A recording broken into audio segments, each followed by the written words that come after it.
Welcome to the Fatherhood Challenge, a movement to awaken and inspire fathers everywhere to take great pride in their role and to challenge society to understand how important fathers are to the stability and culture of their family's environment. Now, here's your host, Jonathan Guerrero. Greetings, everyone. Thank you so much for joining me. It's great to have you with me. My guest is retired NFL player George Jones. George was a former running back for the Pittsburgh Steelers, the Jacksonville Jaguars, and the Cleveland Browns. He also wrote a book called The Present Dad. George has a powerful story to share about his life and a testimony to why fathers are so important. George, thank you so much for coming on the Fatherhood Challenge. Jonathan, I appreciate you having me. And true to our tradition, do you happen to have a dad joke for us? Yes, I do. My joke is, why did the coach go to the bank? Why did the coach go to the bank? Why is that? To get his quarterback. You like that one? I love that one. That is awesome. Just to let those listening in right now know, I did not know this joke in advance. I had no idea what his dad joke was going to be. So this is really, really good. Yeah, I wanted to put a little football flavor onto it. Yeah, I think you hit that one out of the stadium. I appreciate it. Your life is quite an inspirational story, to say the very least. It's been a journey, I would say, of both despair and of hope and of success, with lots of hard work along the way. There are so many lessons we can learn from your story, so I'm going to just stay quiet as possible so you can share it with us. Okay, Jonathan, I'm going to try to take you from the beginning as far as I can remember back up to present day. So I'm born and raised in Greenville, South Carolina, the South. Just like most kids who lived in poverty, I was one of those. I ran around in the summertime, hanging with friends. I didn't have a father growing up. My father passed away before I was born, so I had a single parent mother at home with 3 other siblings. So, like most kids that come from my neighborhood, we just ran wild and did what we wanted to do most of the time. So I can remember as early as, I would say, in 7th grade. So before that, I just did typical things. I played football. I wasn't really that good at it at the time. I didn't start a football game, literally start until I was in the 8th grade. But before that, I used to just, hang out with the kids in the neighborhood, go swim in ponds, go, in the forests, the bushes, and go eat the wild berries off there and just, fill my day up with hanging around kids from the neighborhood. So in 1987, when I was in middle school, I met a young man, a kid at the time, Nathan Broom. He asked me to come over to his home and eat dinner. I was very reluctant to do that. I didn't want to do it because I had never been over to an individual's house who didn't look like me. He kept asking me, so I eventually gave in and I went over there. And that decision probably was the greatest decision that I ever made in life up to that point. Now, mind you, like I said, I didn't have a father growing up. I had no male mentors, no male figures that I looked up to. I didn't look up to any football players, anybody like that.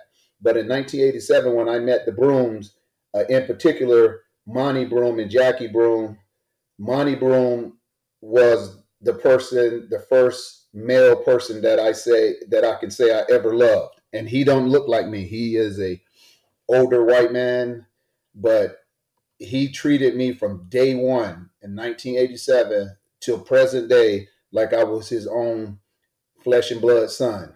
And what really solidified how I felt about him, and I remember he was asking Jonathan, he asked me or Nate, who wants to cut the grass? And at that time, I just wanted to impress him so bad. I wanted to show him that I could do things, and I wanted him to be proud of me. So I said, yeah, I'll cut the grass. And it was like a ride a lawnmower. I had never used a ride lawnmower before. I saw how he did it and how Nate did it. So I said, I think I can do this. I was doing well as I was going back and forth, up and down the yard. But it got to a point where I had to cut around the mailbox. So I tried to, cut around the mailbox, but I didn't do a good job. And I ended up chopping the mailbox down. And Oh I was no. like, yes, I chopped it down. And I was like, oh my God, Mr. Broom is going to be mad at me. He's going to send me home. He's going to tell me I can never come back over here. But Jonathan, he did the opposite. He said, George, it's okay. We can replace that. I just appreciate that you gave the effort in trying to cut the grass. Up to that point, if I had did anything like that, I would have gotten in trouble. I would have gotten in trouble by like my uncle or somebody like that who were the guys who were disciplining us. So from that point, when Mr. Broom, Monty, did that for me, I knew he was the guy I wanted to emulate. And again, it's so strange because growing up, I would have never thought that it would be a white man that would be the first male that I ever loved as a role model. So you fast forward to eighth grade, he asked for me to play on his son's team, Eastside Dolphins. And I said, yes, I'll play. But I said, Mr. Broom, I can't afford registration. I don't have any, football gear, no helmet, no shoulder pads or anything like that. He said, George, don't worry about it. Don't worry about it. I got everything. I'll take care of everything. And I'm like, for real? And he like, yes, I got everything. So that was my first season ever starting in football. So then I got to high school and, I was still really close to them. But my 10th grade year, we got evicted from our apartment. Now, mind you, I hadn't told Mr. Broom or the Brooms this because and people ask me all the time, why didn't you ever tell, Mr. Broom and Jackie? I was like, I couldn't burden them with this big thing that happened to me. They had already been good to me. They let me come over and spend the night and eat and swim and do jet ski and do all those things that a kid in my position would have never got to do. So I could not burden them with taking on a 16-year-old kid and providing clothes, food, shelter, all that. I just couldn't do it. I could not bear that responsibility on them. So from my 10th grade year until I graduated high school, I was pretty much homeless most of that time. And I stayed with a friend in the neighborhood who it was like a crack house that they ran out of the apartment. And I stayed there for about 6 months. And that just didn't work out because they were just coming back and forth, back and forth. And I couldn't do that anymore. So I asked some friends on the team, could I stay with them? And I talked to their fathers. And I had a job at the time at Dundee's Outback. So they allowed me to work, and then I paid them a little rent every month. So those last 2 years of high school, they were really difficult. And, I was a really good football player. From that point, my grades and everything just plummeted. So because I was under so much pressure, so much stress, that I kept it in. I didn't tell anybody about it. And when it was time to get ready to go to college, my senior year, I had nowhere to go. And I felt really, really bad. So it was a guy named James Pugh who played on the team with me. His dad, Mr. Pugh, I'm not for sure how he got the contact, but he had a contact out at Bakersfield Junior College in Bakersfield, California. So Monty, big man, I call him, Monty said, okay, George, this is what you're going to do. We're going to go there. Me and Jackie is going to buy you the ticket. I said, Monty, I don't want to go. I don't want to go. Can you get me a job here in Greenville? Because I'm afraid to go. I've never been on a plane. I don't know anybody out there. And I just can't go 2,000 miles away from home without anybody being out there. I just was not confident in myself and my abilities as a football player. So throughout that summer, Monty kept telling me, George, you're going to go.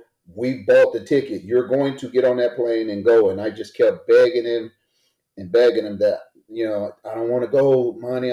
Please don't make me go. So come the day it's time to go, I remember him and he had a Buick, a silver Buick, two-door silver Buick. And he drove me to Greenville Spartanburg Airport. And just me and him were talking, and I'm crying all the way to the airport. And I'm like, please don't make me go. I don't want to go. I just want to get a job here, please. He said, no, you're going. And remember, that was before 9/11. Back then, you can have someone to go up to the gate with you. And so he went up to the gate with me. We sat there and we talked the whole time. And I was just still crying and like, please don't make me do this. So I end up getting on the plane, and I remember sitting beside this elderly lady, and she was like, son, what's wrong? She's asking me what's wrong. And I explained to her what was wrong, and I cried the entire way from Greenville, South Carolina to Los Angeles, California, where I went to, LAX airport for the first time. And it was like, I was so lost in there, and I'm like tracking people down to ask, how do I get to the next terminal to get to my little flight from Los Angeles to Bakersfield, California? So a lady helped me there. And then I got on the flight. I got to Bakersfield. And then I remember a guy, I had no idea who he was. I had no idea who the coaches were. I had never seen a coach. I had never talked to the coach. I didn't talk to anybody.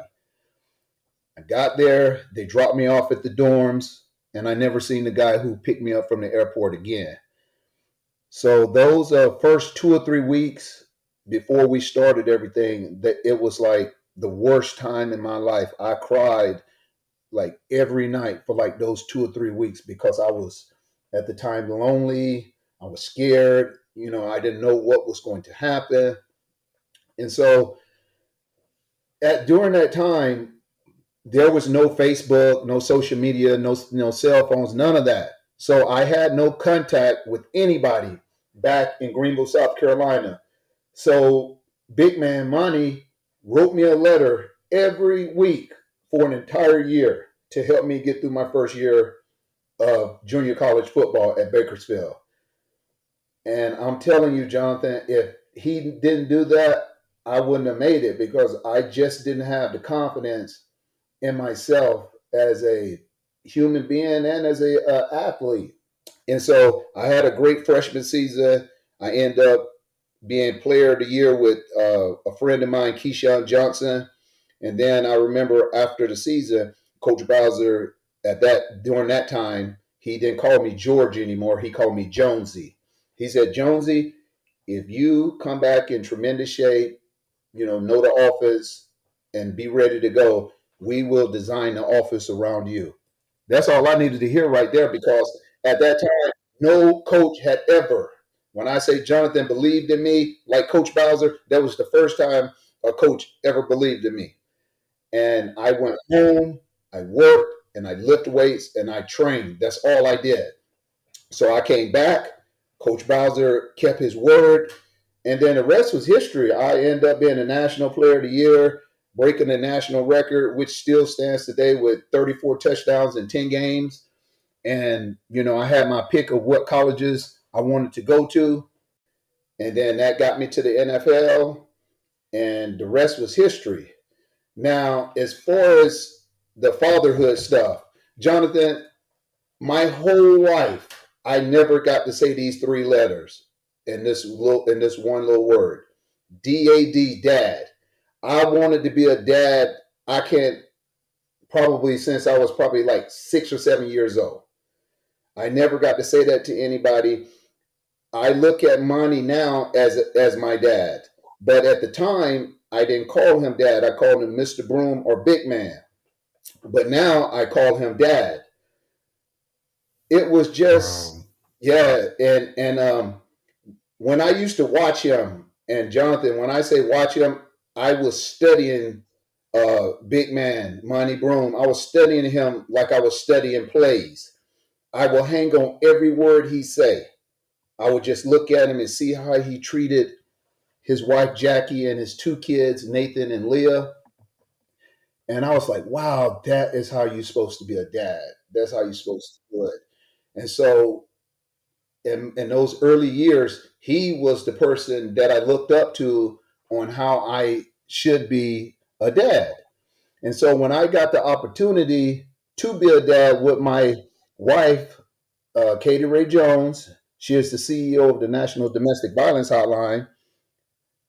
It was, I told her right when I met her that I wanted to be a dad and I wanted to be a stay-home dad. So now most people think I get all the credit for, doing the stuff with the kids and everything, but I got to give Katie credit because she is the one that allowed me to live out my dream to be a stay-at-home dad, and she was my biggest supporter. And I don't think I could have done this without her support.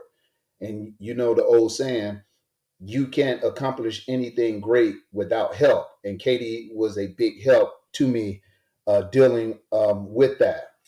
So once we had kids in 2007, I didn't have any answers. There was no book on this, no playbook. And, I probably made mistakes just like everybody else. But I kept on fighting. I kept on trying to learn. And then my middle son was born in 2009. My oldest son was born in 2007. 2 years later, we had our son Max. Now, our son Max, was born with Down syndrome. And so that just threw us off guard. And that for me, I was in a total, I don't know, for 3 years, Jonathan, I cried every day. I just couldn't believe it, man. I just thought, being a good human being and being a good person, that God wouldn't do that to anybody. But at the time, I didn't understand why I was faced with me and Katie, this challenge of having a son with special needs. And now he has autism as well. So after 3 years went by, I had to get out of this funk and say, I said, George, we can't, waddle in pity anymore. You got to do right by Max. You got to be the father that you know you can be. And so from that point, I wiped all the tears away and I did what I was supposed to do. I'm not going to lie. It was very difficult and it's still difficult to this day. But I wouldn't change anything about having Max as my son because Max gave me something that I don't think I had before that, which is empathy. I don't think I had empathy like I have now when I see kids with special needs. Now, when I see kids with special needs, I try to love them, give them a hug, shake their hand, fist pump them, everything, because I know what the parents are going through. Mm-hmm. I know how hard it is. So for me, anytime I see kids that have special needs, I give them all the attention and love that they need. So I am so grateful for Max because without Max, I would have never had that. And also, if Max would have been a typical kid, our son Cooper, who is 10 years old, he would never be here. And I cannot see life without him now because he's given us the greatest joy of for me being his father. So, sometime in life when things don't go your way, you complain and you have self-pity and everything. But at the end of the light, the good Lord put that in your life for a reason. And I think for us and for me in particular, the good Lord put Max in my path for me to have empathy for others and to be the best possible father I could be. Now, we went through, having the 3 boys. Now, I still at the time, Jonathan, I still had doubts about being a great father and being the best possible father I could. So I remember, I think it was about 6 years ago, I saw a movie on ESPN, a documentary series, whatever you want to call it, It's called The Book of Manning. And the Book of Manning is about the Manning family: Archie Manning, Olivia Manning, Cooper Manning, Peyton Manning, and Eli Manning. So they were talking about Archie and his father and how he grew up, and how his dad didn't say the words "I love you" and this and that. So I was following closely on that, and I was watching how kind, how patient he was with his kids, and I'm talking about Archie. And so I watched the show, and I was very emotional about it. And I was like, "Wow, man, why am I feeling so emotional about this?" I'm like crying. I'm serious. Next day, I recorded it. I said, when I'm by myself, I'm going to watch it again. So I end up watching it again, and I start crying again. And I'm like, "George, you're not doing as best as you could as a father for the boys." So I end up reaching out to Archie, got connected with Archie. He called me. We talked on the phone for about 3 hours, and I just totally, I went, yeah, I went totally full transparent and said, "Archie, I just don't feel like I'm doing a good job as a father. Can you help me? I look at you as the gold standard with your three sons and how you treat them." And he was asking me questions, and I told him, "I don't think I'm doing a good job, as a father, and a good job when I coach them. I don't think I do the right things." And then he was asking me for examples. I said, "Well, like when GJ will play in a game when he was really young, I put too much expectation on him, and that was unfair of me to do that to him, because he gave me everything he got, but I was looking through the prism of a former NFL running back, not a kid who was 8, 9, 10 years old." And so when we would get in the car, I wouldn't I would go straight to the negative. "GJ, why did you do this? Why did you do that wrong? Why did you do this?" So my relationship with GJ was pretty strained, and kind of distant. And most people don't know that because they see the end results of what we are at now. So Archie, I told him all that, and he gave me some pointers on what he did with Peyton and Cooper and Eli, and I started applying those to my everyday life. And lo and behold, my relationship with the boys went from like 1 to 1,000. And Hmm. that's when I knew I had it then, when I asked for the help. And the crazy thing about it, Jonathan, for men, we are so ego driven, so ego driven. We will not ask for help when it comes to our personal life, or being a father, or being a husband, but we will ask for other things, help from people. I just Hmm. think at that time, I needed to be vulnerable. I needed to be humbled, and I needed the help. So Archie Manning could have said no, and I'm just so eternally grateful that he did not say no, and it has changed my life pretty much forever. And now, when I have any questions about fatherhood or anything else, Archie has been through everything that I'm going through, so he is a great mentor, along with Monty Broom, and those are the two most important people in my life that's helping me with fatherhood and just life in general. So again, like I said earlier, you can't be good or successful at anything without help. You have to have help. And that's what I've gotten along the way. And so most people, try to give me the credit for, being the best possible father I can to our three boys. But it's not just me. It's Katie, it's Archie, it's Monty. I've asked Eric Dickerson for advice. I've asked Emmett Smith. I've asked a number of people, because I will ask anybody anything if it can make me be a better father. If they say no, they say no, but I'm going to ask for the help, because for me, my job, and I only got one job, is to help them, raise them to be good citizens, good human beings, and help them live out their dreams. And I want to leave a legacy for the boys, because now I'm starting that family tree with me, because I don't have a family tree for my family. So I'm starting it with me, and then it's going to venture down to GJ and Cooper, and then when they have their families, that's how we're going to do it. And so that's my goal, and that's my promise to the boys. I'm going to do everything humanly possible. I'm not going to. You will never not see me at any games, practices, anything for school, field trips. I'm doing everything. For me, I've pretty much given up my own identity for myself. And that's the way I wanted to do it.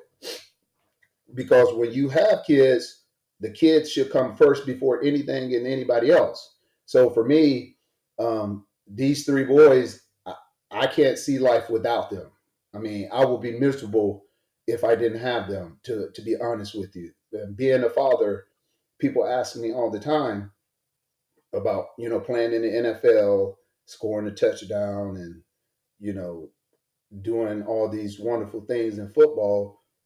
I said, yeah, playing football in the NFL was just the icing on the cake. But I said, the greatest thing that God has ever given me is the opportunity to be a dad and to be a father, because I want to be there for GJ, Max, and Cooper as they grow up and get older. I want to be there to help them through this process and help them to be the best possible father, husband, citizen, somebody in society that's a giver and not a taker. So that's what I'm focused on, and I will be focused on that until the day the good Lord take me from this earth. Fatherhood is the greatest thing that, sorry, I'm getting emotional about it, is the greatest thing that I've ever been given.